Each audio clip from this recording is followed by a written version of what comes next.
Good afternoon, everybody. My name is Donna Feazell, and I'm your host of Afternoon Drive Home on IC Radio, which is local to North Alabama, Channel 182 on Charter Communications. You can also find us on worldwide television, and that's Abundance TV, found on Roku, Apple TV, and Amazon Fire. So, again, thank you so much for listening. Oh, and hello to our friends in Australia, because they are now part of this network as well. Thank you again so much for watching. I have a very, very dear friend with me right now. Her name is Sherri Hiett. And Sherri is an icon in this area. I'm going to have to tell you, our mayor here, Chuck Abels, speaks very highly of you. As a matter of fact, half the show last week was about you. So we were just like, Chuck. Yeah, I love Chuck. Yeah, everybody loves Chuck. He's an awesome mayor. I hope he runs. Yes, he is. Yes, he is. He is amazing. Yeah, he is. And we've got all kinds of amazing mayors in this area. So now let's talk a few minutes about Family Services of North Alabama. So is it North or Northeast Alabama? North Alabama. North Alabama. Yep. So what areas are you focused in right now? So we have two different programs, workforce development and education and victim services and prevention. So we serve a total of 6 counties, but in different capacities. So workforce development and education, we serve Marshall, DeKalb, Jackson, Cherokee, St. Clair, and Blount. And then with victim services and prevention, we serve DeKalb and Marshall. So those are the areas that we concentrate on so much. But we do that in different ways and in different capacities. But there's also a lot of wraparound. So if somebody comes in workforce development and they're needing a job, and then at some point they disclose about abuse, either in the recent past or distant past, then we can refer them to our victim services and prevention program, and then vice versa. If they come in as a victim or a survivor of sexual assault or human trafficking and they need a job and they want to go back to school, then we can also refer them to our workforce development education program. So we serve them in different capacities, but we do a lot of the same, but very different at the same time. Absolutely. I'd like to talk with you a little more about workforce development in just a minute, but let's go ahead and talk about an event that's coming up. Yes. And I mean, that's like right around the corner. Yes, it is. It's the week before Thanksgiving, the Turkey Trot 5K. Now, we have had some messages about, I'm not a runner, but can I still do it? And the way that I respond, you can run it, walk it, skip it, crawl it, roll over the whole time you're doing it, whatever, however you want to do it. And some people, they're not really going to participate. They just want to make a donation. Right. And so we're just grateful for people to come and show up and hang out with us and support our cause. So yeah, you don't have to be a runner. You can just go and hang out. And we're going to have afterwards, James Barbecue. And they have been very gracious to donate the turkey sandwiches that we're going to have after. And McDonald's, they're going to donate. McDonald's has got some awesome tea. Oh man, I love their tea. Oh yeah, we're going to have a tea bar, and so McDonald's is providing that. And then Honey Baked Ham. I mean, come on, Honey Baked Ham right here at Thanksgiving. They're donating some gift cards, and so we're going to do that as giveaways. We're going to have trophies for the top runners in each age group, and so it's going to be a lot of fun.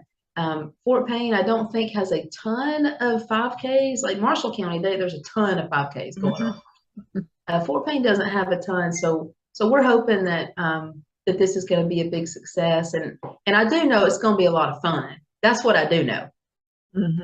It will definitely be a lot of fun. And again, in Fort Payne, at the Pavilion is where this is going to be. So we're really excited about that. We'll talk about it again before we end the program today. Yeah. And just to get everybody all informed about it. But you guys are always running events, and just, it's a necessary program, but then you guys know how to put fun in it for the rest of the community. And we appreciate it. I think we've had to learn to do that because it's not a very endearing topic. It's not a topic that a lot of people want to talk about, know about, acknowledge that it goes on in our area. So we try to do things that are very fun, and it's what I would call a Venus flytrap. You kind of extend the fun thing, but then while you've got their attention, then we can educate about what's going on in our area. And so one of the things that I would say is on deck for us is January is Human Trafficking Awareness Month.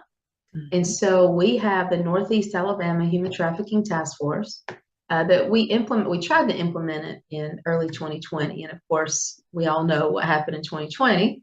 So that kind of delayed our plans. But last year we had our first event for the Northeast Alabama Human Trafficking Task Force, and it was called Churches Against Trafficking.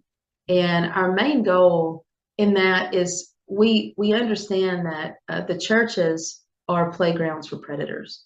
And so we want churches to understand that this is happening sometimes within their congregation, and what to look for and who to call and all that. So we had that last year.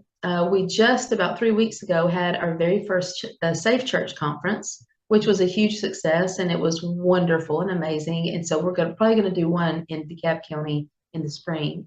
But again, that was about just helping churches put policies and procedures in place to know what to do. Things like, okay, we have a church van, but how many adults need to be on that church van? Okay, I've got a 4-year-old in children's church that wants to go to the bathroom. Who all needs to go to the bathroom with that child? You know, things like that. Okay, we've got a predator in our church that has a sex offense charge. What do we do? Like, what does our policy say? Do we have policy?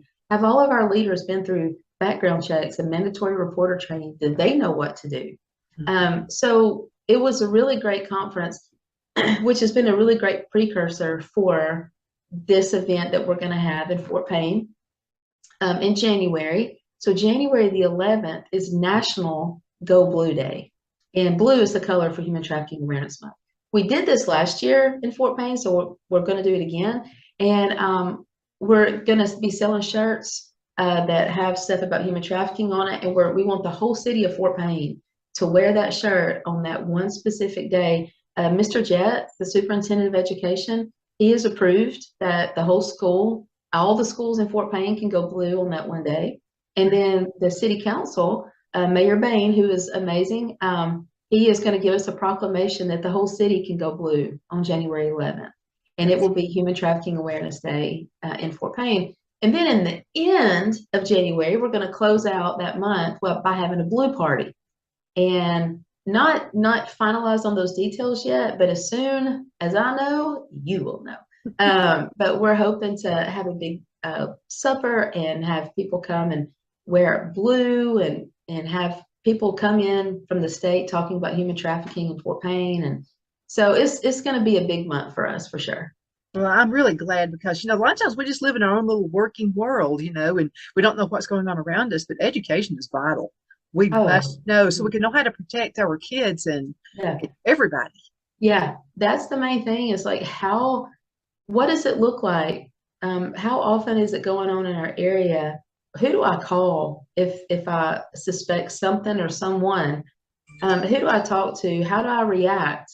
What's the language that I use if somebody comes to me and says, I'm a victim of sexual assault, or I was just raped, or my father has been selling me for drugs over and over. Like, what's that language look like?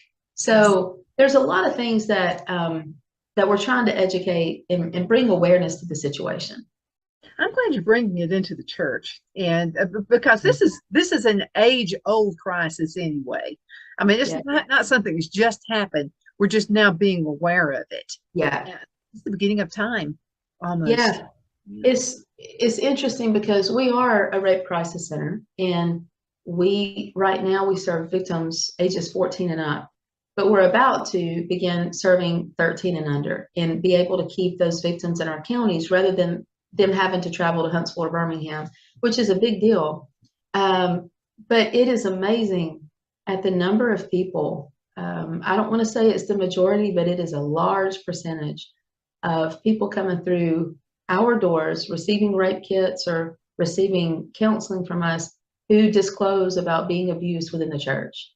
And whether it was a pastor, a youth pastor, a worship leader, a lay person, it's amazing. And so this is happening in our congregations. And it was a very eye-opening experience. When we had the Safe Church conference, we put registration on our website so people could go, and it was free. but people could go and register so we could plan for food and all that kind of stuff. Mhm. And those questions that I had on there, some of them were things like, what church do you attend, if you attended church at all? Or does your church have policies and procedures currently in place? Mhm. And 99%, no. No, they had no policies. They had no procedures. Do your leaders go through background checks? The majority, no. So you may have people in leadership who have some kind of criminal charge or some kind of sex offense on their record, and you would never know it. And so it's very concerning. And I'm a worship leader in my church. Like I grew up in church, and I love the church. I think it's very vital, but it's supposed to be a safe place. It's And supposed to be. unfortunately, it hasn't been for a lot of people. So there's a lot of church trauma, and we're trying to navigate through that and try to understand how to maybe educate pastors and leaders within the church on how to become a safe environment. Well, you're taking the scare away from it too, because I mean, whether you like it or not, a lot of parents drop their kids off, Yeah, at a church, and they think, well, we'll use that for a babysitting session, yeah, and then sometimes the church gets a bad name, you know, yeah, because of things that are. But if you can just head it off at the pass, if you yeah, know something like that's going off, well, then it'll be a lot less advertisement for the world, I guess you could say, yeah, a lot less damage. It's called damage control, I think, pretty yeah. fast. Well, if you get down to it, I know that my church does this, and I think so many churches do this.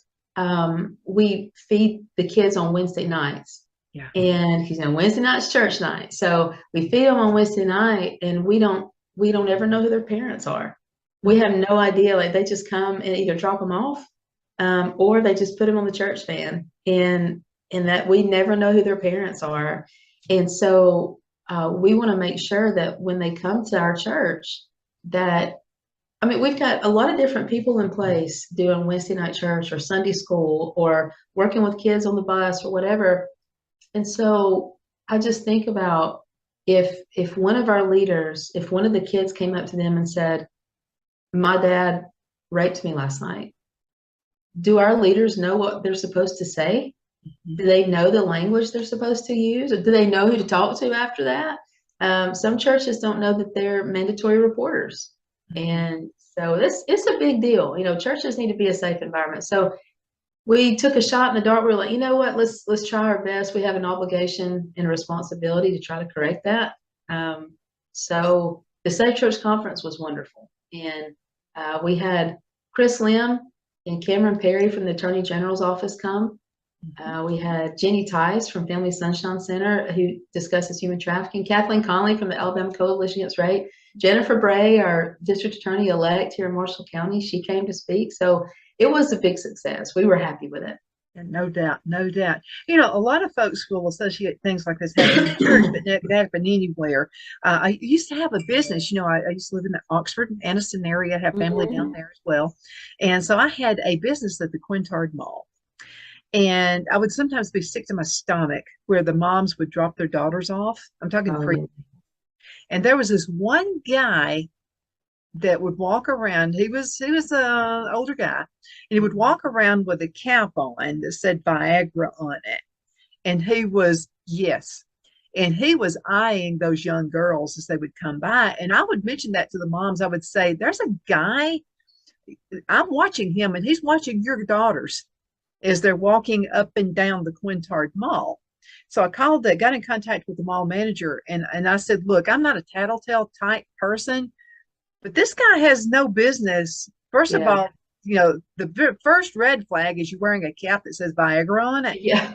Yeah. That should be like a red flag right there." So he did Absolutely. that. So they actually, I'm the reason for it, I guess, but they actually told him he couldn't come to the mall anymore. Oh, So good. Way to go. so moms, be careful. Okay, don't just drop your kids off. And I'm talking little boys too. But human trafficking. I've been doing a lot of research on this. It's not just young kids and beautiful girls. Right. They're actually taking in elderly people too. Where Yeah. there's some kind of a fascination with sex, well then it's gonna happen. So Yeah. how do we take care of everybody? Not just young people, but the elderly as well. It's such a good question to ask because, and it's a very great statement to say as well, because it's not just children, and it's not just sex trafficking or drug trafficking. There's several different forms.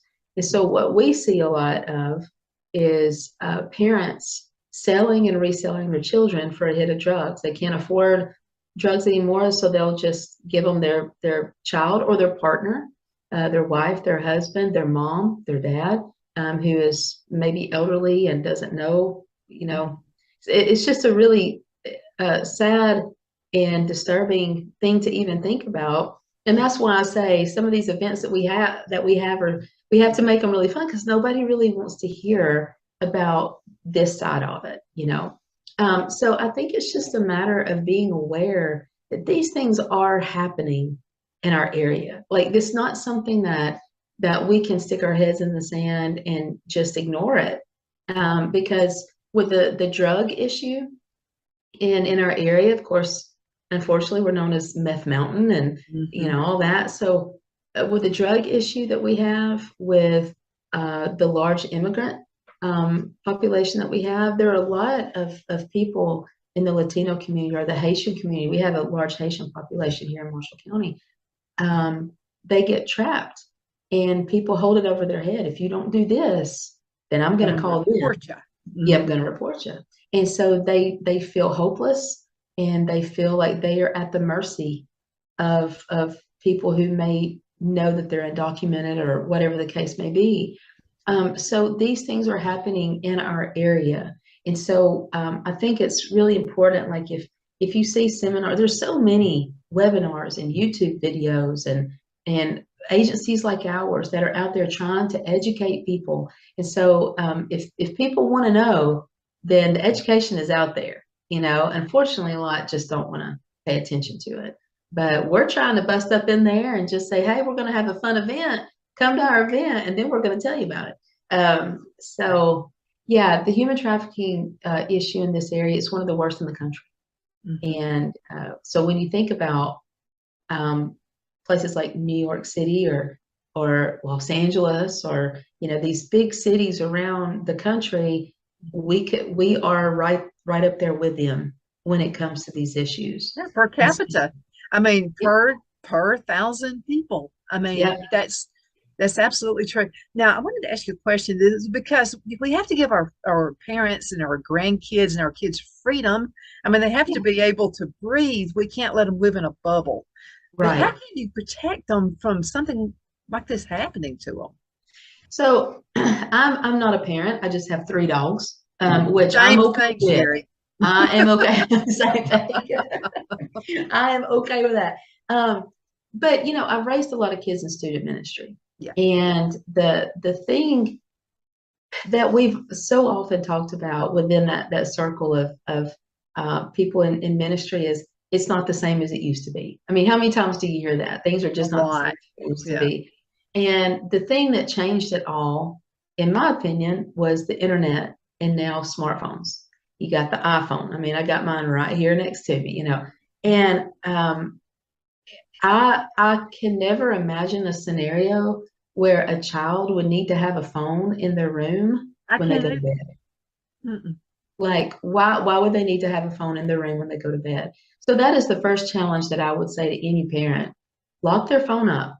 Like, let them sleep in peace. They don't need a phone there. Put an alarm clock in there. Go old school. Have a little alarm clock, or go wake them up. I think that's one of the first things, is to put boundaries around their phone. And whatever that looks like. It might be, okay, while we're eating, put the phone away. Just leave it in your room. Don't even look at it. Take their watches away, because I've got an Apple Watch right here, so if I don't have my phone, I've got my watch. And so I would just challenge the parents to put a lot of boundaries around that phone, because there's a different life on that phone. And we've come in contact with so many parents that will say, I had no idea that they were looking at this, or talking to them, or researching this. And it's an eye-opening thing when parents really get involved and look at their kids' phone. And never has there been a time where you can have on this little box right here, you have a Bible app and you can also look at porn, like right next to each other. And it's just so accessible. And so I would just really challenge parents to pay attention to that phone. I would challenge parents to put boundaries around even their alone time. You know, don't let your kids get so isolated, and don't let them get cooped up in their room for 4 and 5 hours with a phone in there. You know, there's a lot going on that cell phone. And so that is the thing that I see the most is parents just have no idea who their parent is, who their child is online. And Because kids can pose, and maybe I watch too many whodunits. I know I do. But there are so many instances where kids 12 years old are posing as if they're older. Yeah. You know, I mean, it shouldn't happen even if you are older, but you really need to watch your kids and make sure they're not sending pictures of themselves out, because it can come back and haunt you later. You know, it's one thing that we have an internet safety program. And within our internet safety program, Alicia Caudill, she's the program director for that. And she goes to the schools and she'll talk to students about online grooming and online pedophilia and online trafficking and how to stay safe online. But one of the things that she also talks about is if you are under 18 and you have a picture of a naked boy or girl that is under 18, you are in possession of child porn on your phone. And that is against the law. And so and it kind of freaks them out, like, huh?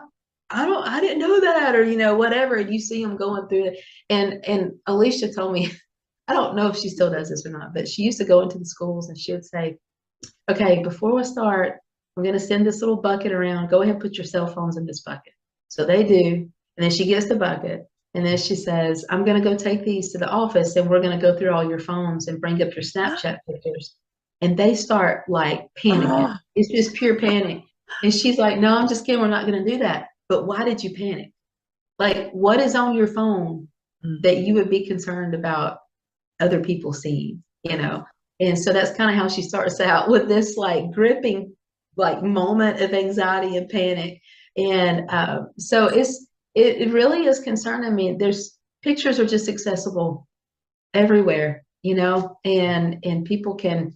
We had a case in DeKalb County where a 14-year-old met a guy on Snapchat, and he said that he was 16 and she was 14. He said he was 16, and they met. They exchanged pictures and text and all this kind of stuff, and then a little bit later, he said, "Oh, well, I'm not 16.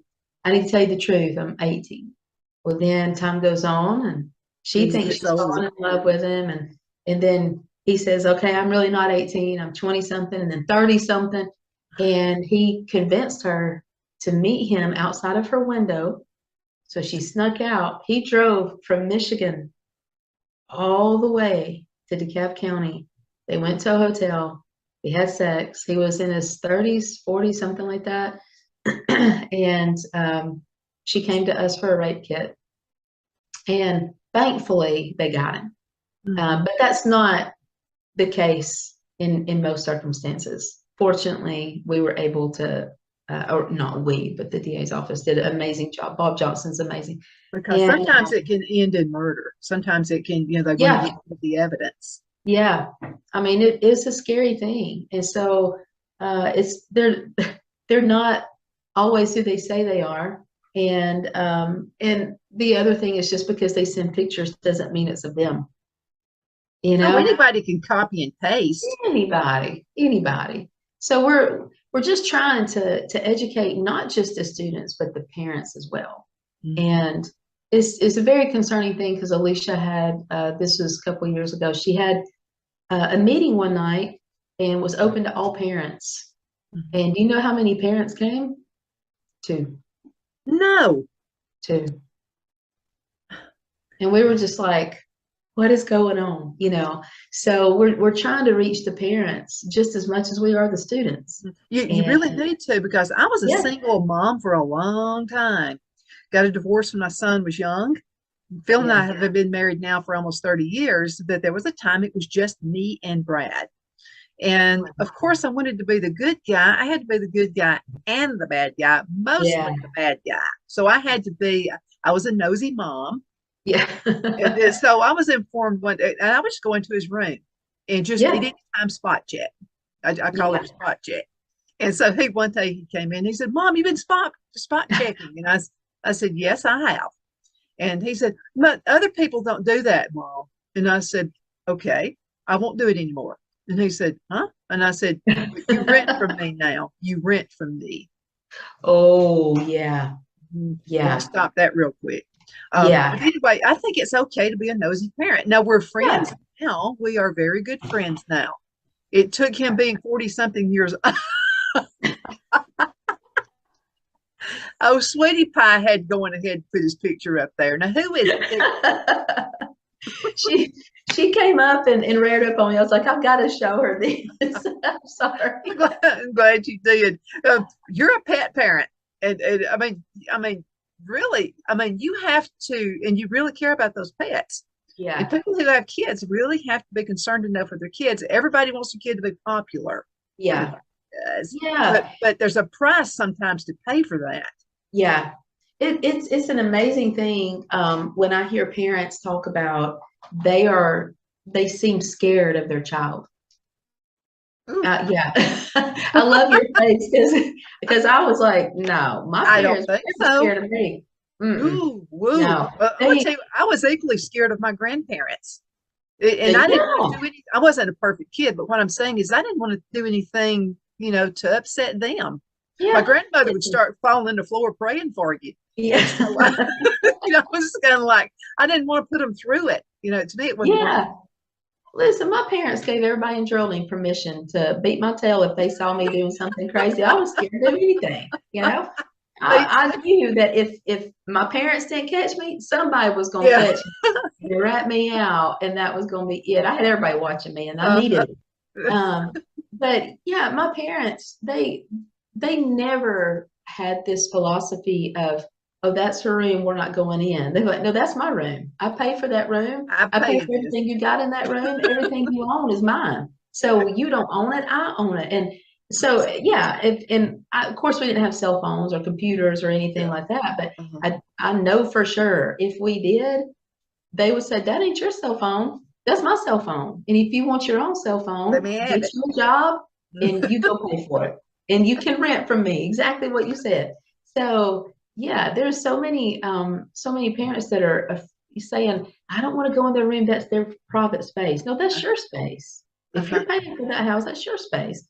And so I think there's a lot of times that that children, even our kids, it's not that they're going to say, I welcome you into this space, but really they want you in that space. They need you in that space.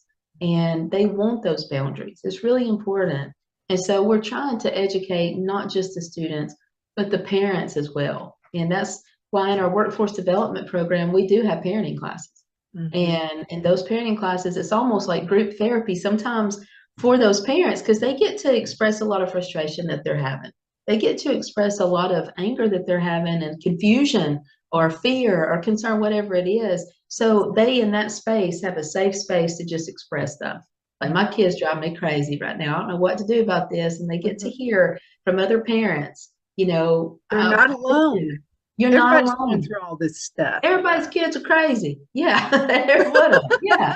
And let me say this about kids, they actually like boundaries. I know that Yeah. because they feel safe. They feel Yeah. like somebody actually cares for them by having Yeah. They may not appreciate it at the time, but they will. later they will. I was raised in the Beaver Cleaver home. So I would never dare assume that I understand what some kids are going through, because thankfully I've never had to face those things that they are facing. But a lot of times it's the parents that are just kind of, they want to give their kids all the privacy in the world. And I'm like, but that's not very helpful, No, So, it's not. and of course, I mean, I'm a dog mom, so, Listen, let's go into a commercial break. We're going to be right back in just a few minutes. We're going to talk All about right. workforce development. This is awesome. So let's say you live in Australia and you're thinking about coming to the States, come to Alabama. I mean, Yes. low cost of living, all this stuff, and you'll find some good employees too. So we'll be right back in just a minute. And we are back. My name is Donna Fiesel, and I'm your host of Afternoon Drive Home on IC Radio in the town of Geraldine, Alabama. We are your source for news and entertainment. You can also find us on television, channel 182 on Charter Communications, as well as Abundance TV, which is found on Roku, Apple TV, and Amazon Fire. And we're so proud to be in Australia. I think this is pretty cool. So if you are in any part of the country and you're thinking about relocating a business or maybe just adding another location to your business, really consider Alabama. I mean, really consider it because we're still in an area now. We're like everybody else. We're shorthanded in some ways, but we're in an area where if you're not doing your job, your grandma's going to be on you. You know what I mean? Right. So you're going to really want to do a good job. So come to this area and beautiful scenery. I mean, Sherri, my goodness. And if you love the small towns, but then you would like to go to a big city, we're right in the middle of all of them. That's right. I mean, you got That's Birmingham, right. Atlanta, you got Chattanooga, you got Huntsville, you got all of it. But then right in the Nashville. middle, beautiful, we got Lookout Mountain, we got it all, Sand Mountain, the whole works. Yeah. What say you, Sherri? Oh, I completely agree. I have one of my best friends lives in West Alabama, and they love coming up here because they're like, "Oh my gosh, you're within 30 minutes to an hour of all these different places. We're right in the middle of this triangle of, like you said, Atlanta, Birmingham, Chattanooga, Huntsville, Nashville. It's just a really cool area to be in. You're not too far from anything. Mhm. So come on. Yeah, come on. We'll welcome Come you. on, Beans, mate. cornbread, and milk. That's right. You'll love our southern atmosphere. I mean, Yeah, we've that's got some right. great Yes. restaurants around here. I mean, the whole works. Now, Yes. workforce development. Now, how did this get started? So actually, this is how Family Services was started to begin with back in 2002. And it actually started, I think the name was Supervision is a Priority or something like that. I wasn't around back in the day, but they would provide supervised visits for non-custodial parents. And so that's kind of how it got started. They did parenting classes. And then I'm not sure of the exact like timeline on it, but then at some point they offered mediation for those who were going through divorces that could not afford the divorce. So they provide mediation for that. And one thing that we've learned is a lot of people they stay in these really unhealthy or toxic or abusive relationships because they can't afford a divorce. So that's, I think, was the idea back then, was to provide that, which I think was a really great thing. And then they began doing, they would be court ordered from DHR child support. Instead of going to jail, they would refer them to our program. So, and I used to work for child support and DHR. So I remember I would refer a lot of my clients, instead of sending them to jail, say, okay, let's put you in this program. They're going to help you find a job. They're going to get you to pay child support. It was better for the custodial parent because they knew that the non-custodial was getting this job and all that. And then I think it was maybe 2013 or 14 is when they started applying for grants that would work with victims and survivors. And so this was back in I started in 2016, and it was the first federal grant. And that's how we got into the victim services part, but still kept the workforce development part. And workforce development, as you know, since COVID has been such like a hot topic. And how many places do you go to eat or you go grocery shopping and they're short staffed. Everybody just seems to be short staffed. And so what we're trying to do is we have one program that will work with those who are on food stamps or on welfare. And we're trying to transition them from government assistance into getting a certification to find a career, not just a job, but a career. And so we can pay for certification classes like phlebotomy, medical assistant, CDL, forklift drivers, welding. We can pay for that as well as their uniforms that they need for that certification. And we do parenting classes with that. And we can pay sometimes for a license to get reinstated. We can pay for different fines in different areas. But then we also have a program where we can take parents or relative custodians, because there's a lot of grandparents and great grandparents or uncles and aunts that are raising their family members. Right. So we can help them as well. And we can say, hey, you want to go back to school? We can help you do that. We can help you get a certification. We can help you find a career. And it's just better for the family as a whole. You don't have a stressed environment because of money. And another cool thing is while they're getting that certification, we can pay them to learn. So that's called the pay to learn model. So we have people who are getting a certification and we can pay them $10 an hour for 30 hours a week, up to 8 weeks while they're getting that certification. So it's a really neat program. There is definitely help out there. Thank you for that. I mean, there is definitely help. And there's something about working, you feel so fulfilled. And I think it provides better. I mean, when COVID hit, there was this huge rising of people who were being abused by one spouse or the other one because they were in closed, quarters like that, And some families are just not used to that. And it created some issues.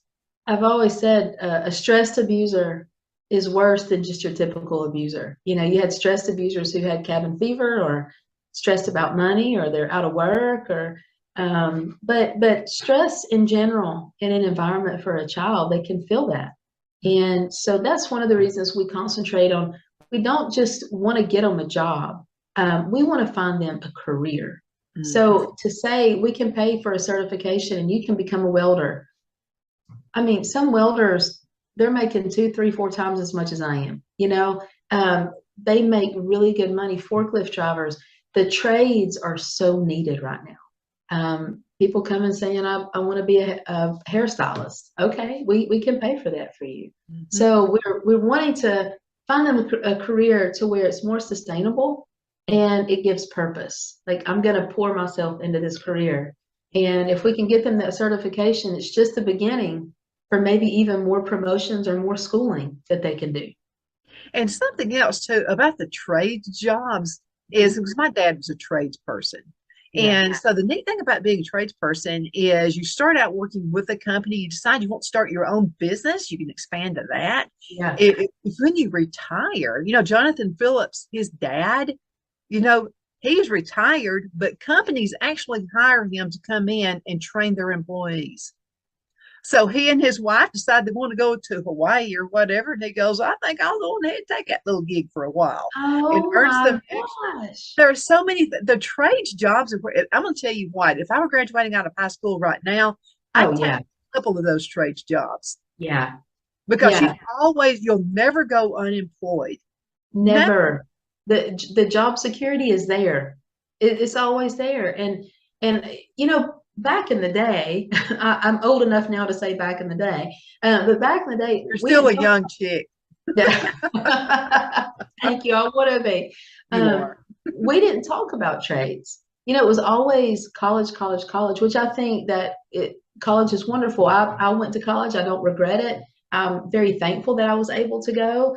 But those trades and nursing, oh my gosh, travel nursing. I have a friend who they'll spend 13 weeks in San Francisco and say, okay, my contract is up. Now I'm going to go to Arizona or I'm going to go to New York. They just travel all the time. They made a boatload of money. I mean, in just a few weeks, they're making more than most people make a year. Yeah. I mean, it is crazy. And so those things we just didn't really talk about a lot. And so I never try to discourage college, but I really try to do this balance of, listen, if you don't want to go to college, like, at least get a certification in this. Like, let's send you to school and let's get you a certification. And it takes like 12 weeks. I mean, I went for 3.5 years, they're getting like 12 weeks and making a boatload of money, So and they're paying cash for cars. And they're saving up enough money to pay cash for a house. Yeah, it just incredible. My niece, she works in the ER at Children's in Birmingham, and she bought a house, and she now is thinking about going into travel nursing and keeping that house, but just traveling. I'm like, oh my gosh, it's the life. Absolutely. Also, Excuse me. I'm and sorry. let's talk about some of the trades jobs, because back in the day, there were some jobs that were only devoted to guys. I mean, Yeah. only guy welders. But now there's a lady I know in Oxford, Alabama, and she sells jewelry all over the world, and she's a welder. Oh my gosh. So you have to think outside the box. Yeah. So she sells all these unique, one of a kind. She just sells it online. She doesn't even have Yeah. a storefront anymore. And Yeah. so there are so many things you can do, but these jobs are not typical man sweating, getting injured on the job jobs anymore. Yeah. There's so many women coming in. I don't like to, forklift drivers and welding and all that. I don't like to CDL. Those are jobs that Mhm. just initially in your mind you think of a man. But when women come in, I'm like, listen, you can do anything you want to. What do you want to go to school for? And so we don't like to limit those anymore. And there's a lot of women doing a lot of great work in those areas now, and kind of breaking that stigma, changing that perception. So I think it's pretty amazing. Yeah. And then you don't have the college debt behind you as well. Oh gosh, yes. I'll be paying on my school loans till after I die. I'm convinced. That's the truth. But that's true. And then if you decide, a lot of folks are working for companies right now, they just don't have the certificate. You can talk with Yeah. Mr. or Mrs. Employer and say, hey, if I were to go back to school and I keep up a grade point average and I get the certificate, would you consider reimbursing? All you have to Yes. do is ask. Yeah. Listen, I've got friends. One works at Verizon, and Verizon paid for her whole schooling, her master's, and it's just amazing. So that's what we try to really instill in people is if you be good to that employer, they're going to be good to They're you gonna. because people are really, you can tell, especially these small businesses, they're desperate for good help right now, for good staff, for good employees, and for people who will buy into their company as well. It's not just like, I'm going to go here and work for 8 hours and I don't give a crap about this or Mhm. that. They really genuinely care. And so when you find somebody like that, it is gold, because And let me you tell you have something treated else it. employers do. See, Phil and I used to own 8 Nextel locations in Alabama. And whether I was looking for anybody or not, if the right person came in, I'd find a area for them. Yes. I mean, I would not let them go. I mean, Yes. I would hold on to them, their dear strength of God. Yeah. It's just like, because, and they will. So you really go out there and you really show your stuff. Let's talk about now. Do you help folks with what to do, how to dress, what to say on a job interview, and that kind of thing? We do. So, fortunately, it's a really, really cool thing. Children's Trust Fund and the Alabama Network of Family Resource Centers, they fund workforce development and education. And we're so, so thankful to be a part of those two funders because they truly are making big steps and strides in helping families become a better unit and become stronger. And so, one of the things that we have now is called, well, we're building it. We got a different space for workforce development and education. And within that space, we're going to have an adult education lab. So in that adult education lab, they're going to be able to go in. We've got laptops. They can do their online classes. We've got Wi-Fi for them. And we help them do interview preparation. We help them do mock interviews and say, okay, we're going to pretend we're going to talk about like interview etiquette, I guess you could say, and Mhm. then we're going to put you through a mock interview. So we're not just like sending them off to college and we're not just sending them out there to the job, but we're trying to help them prepare as well. So we want them to know like, okay, you need an outfit for an interview. Let's go. Let's go shopping. We're gonna get you an outfit for this interview. And we want them to be very well prepared and confident because you know as well as I do, when somebody comes in your office interviewing and they walk in like the queen of soul, then you know they've got confidence to do this job, and you feel like you don't have to micromanage them. Mhm. So it's a really great program that Children's Trust Fund and the Alabama Network of Family Resource Centers, they are funding this, and you can really tell in the family unit, it just becomes stronger, Mhm. which is It so does. important for that child. And there's an enemy out there called Satan, and Satan wants to destroy families. Yeah. That's his. If I can destroy the family, I can destroy the world. Number And one that's thing. Yeah. exactly. Oh man, that's just how it is. So you got to fight against those things, Yeah, and that's right. it's okay to work. I mean, it's okay to supply for your family. I mean, Yeah. it's really a grand thing to do that. But Yeah. how do we balance all this? Because you know how it is. I was a single mom for a while. It's hard to balance the family and you've got to work at the same time. You guys offer Yeah. help there too. We do. So through the Alabama Network Family Resource Centers, we are able to pay for 90 days of childcare. And it allows that parent to be able to go into a job or go into a certification and really dedicate at least 90 days to that, you know. And hopefully within those 90 days, they're also gaining other resources and networking in a way that they become stronger in those 90 days. I think the main thing for us in any of our programs, whether it be workforce development, education, or victim services and prevention, I think the main goal is for them to know you're not doing this alone. You're not doing this alone. If we can't provide a resource for you, or if we can't meet a need for you, we know people that can. So Yes. it's to let these single parent families know you're not alone in this. What can we do? Okay, you need childcare. All right, so after those 90 days, you still need childcare. We can't provide that, but maybe we know somebody who can. And childcare is incredibly expensive. Mm-hmm. And so that coming to the parenting classes, coming to the adult education lab, going through mock interviews, coming in for counseling because of a sexual assault in the distant or recent past, all of those things are letting people know we are advocating for you to succeed.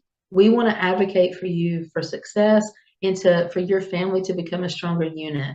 If you've got a mother or father who's been sexually abused, or you've got a mother or father coming in who just lost their job, then we're going to step in and we're going to say, okay, you may feel hopeless right now and you may not feel like you can do it, but we're going to step in here, we're going to get in the ditch with you, and we're going to help you walk out of that and become successful. And I think that's really awesome.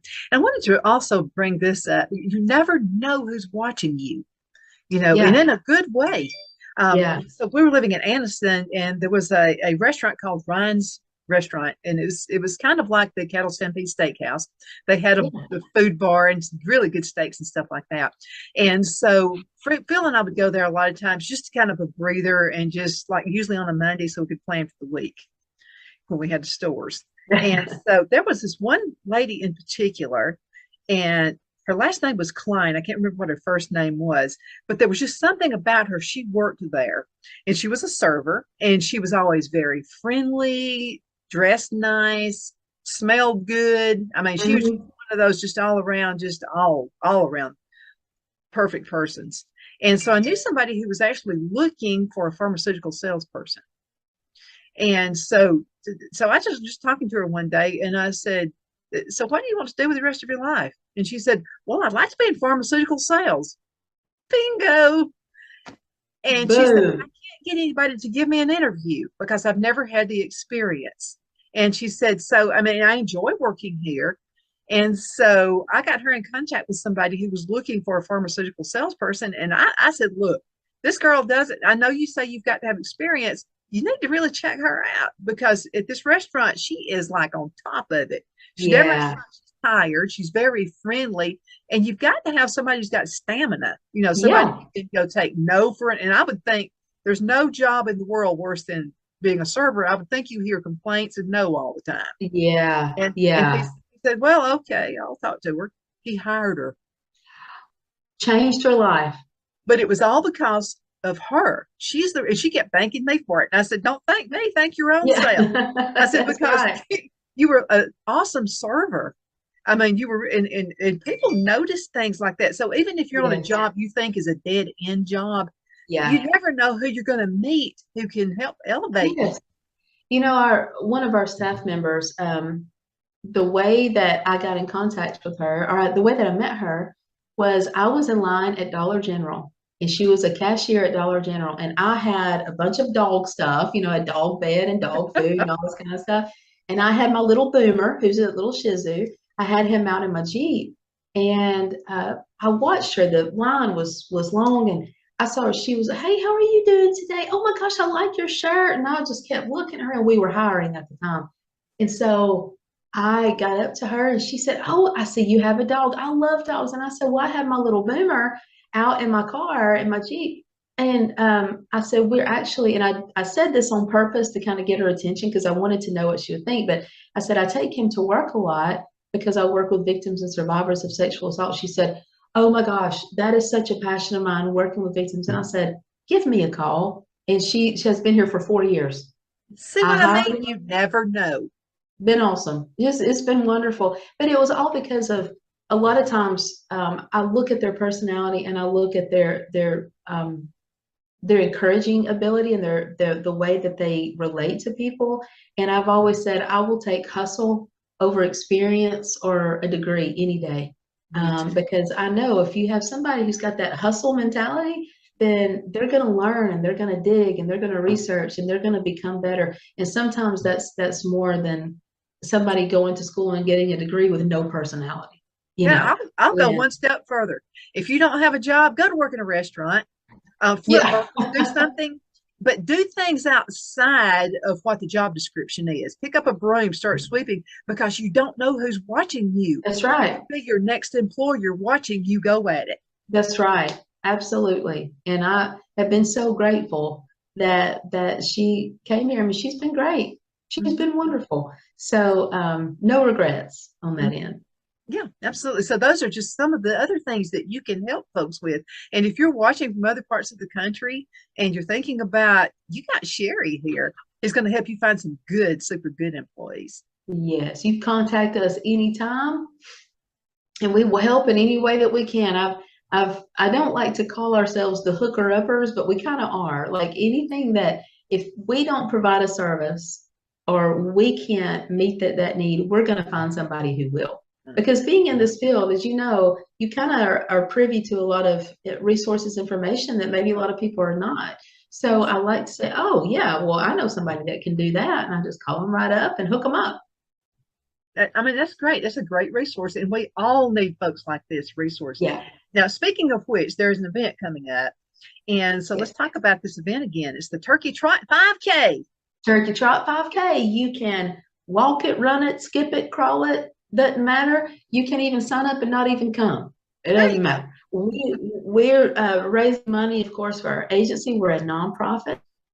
So we're always looking for events and donations for our agency. But this is just going to be a lot of fun. We're going to have turkey sandwiches after it. We're going to have a tea bar. And we got some gift cards from Honey Baked Ham. So it's going to be a lot of fun. And if you want to register, or if you would just like to make a donation, you can go to Run Sign Up, and there's the QR code right there. You can go to runsignup.com, search the Turkey Trot in Fort Payne, and sign up. You can sign up as just an individual, or you can sign up as a group. It's Mhm. just going to be a really cool and fun event. You know, you have some serious runners out there. So if you're serious and you're always looking for the next event, this is a good one. You need to go Yeah. there. And we're going to give awards for the top runners in every age group. So if you're a serious runner or if you're not a runner at all, this one's for you. Like we're going to Absolutely. have a good time either way. I've seen a lot of runners in Mentone. And so, I mean, you're serious, you're going to be real close to Fort Payne. So, and it doesn't matter, even if you have to travel outside of the county, go ahead and get involved. Now, are you guys looking for volunteers to help you with this event? We're looking for volunteers for anything that they want to do. If they want to help with our programs, if they want to be a volunteer advocate to work with victims and survivors, if they want to volunteer to go out and do outreach events and set up tables at community events, if they want to be a volunteer to come and help at the Turkey Trot, absolutely. We're looking for volunteers in general. So if you want to get involved with our agency and come hang out with us, and there's a lot of training involved. We're not going to throw you to the wolves or anything. But if you just want to come to the Turkey Trot and say, hey, put me somewhere, we will find a place to put you. I promise. And I'll tell you something else. If you're looking for a job and you maybe just can't find one right now, but you volunteer for an awesome program like this, I Yeah. mean, it's experience. You can put that down on your resume. Yeah. And to be honest with you, I'm glad that you said that because anytime that we're hiring, I always look at our volunteers first, every single time. I look at those who have come in and who have such, you can tell when somebody's doing it for no monetary value, it's just their heart to do it. You can tell they have a real passion for it. So yeah, anytime we're hiring, I look at the people who have volunteered with us first, and then we'll interview them if they're interested. So yeah, this is a great way to get involved, to really network and get to meet a whole lot of people, because we're rubbing shoulders with the district attorney's office, with DHR, with domestic violence, with the Children's Advocacy Center. I mean, we are really involved in the community. So we're accepting volunteers all the way around. Absolutely, you guys are. You guys have such a great program. Less than 2 minutes left in this segment. Is there anything else you'd like to say before we go today? Yes, if you need to contact us, if you are a victim or a survivor of sexual assault or human trafficking and you need to talk, you can call us on our crisis line. It's open 24/7, and you will not get a robot on the other end. We've got an actual advocate that answers the phone, and we will talk to you and we will hook you up with resources, whether it be us or someone else. And that number is 1-855-878-9159. You can email us at info@familyservicesna.org. If you would like to donate to our agency, we will be so encouraged and so happy and grateful for that. You can go on our website, familyservicesna.org, and there's a donate now. You can Venmo, you can PayPal, you can send a check. We've got all that information on our website. And if you just want to get involved and you want to help, send us an email, call us 878-9159 or familyservicesna.org, info@familyservicesna.org. There's a million ways to contact us. We would just love to hear from you. Absolutely. A lot of businesses work as teams with their employees to help in the community. Is that another alternative for a business to help that way? Yes. We had a business, Bancorp South. They're such a wonderful support for our agency, both not just monetarily, but also coming in and doing things like landscaping. Bancorp South, they came, I think it was last year, and the whole team, they came and they put mulch down and trimmed the shrubs, and they did a ton of landscaping. And that right there, I was like, oh my gosh, because being a nonprofit, grants are very restrictive and they don't pay for things like that. So anything that we do as far as that, we have to pay for it. So that was a huge deal to us. We're going to have to go. Time flies by when I've got you on the show. Thank you so much for having me. Thank you for coming in. And you hang in there because we've got another awesome guest coming up, a lot like this one. So you take care. Bye, Sherri.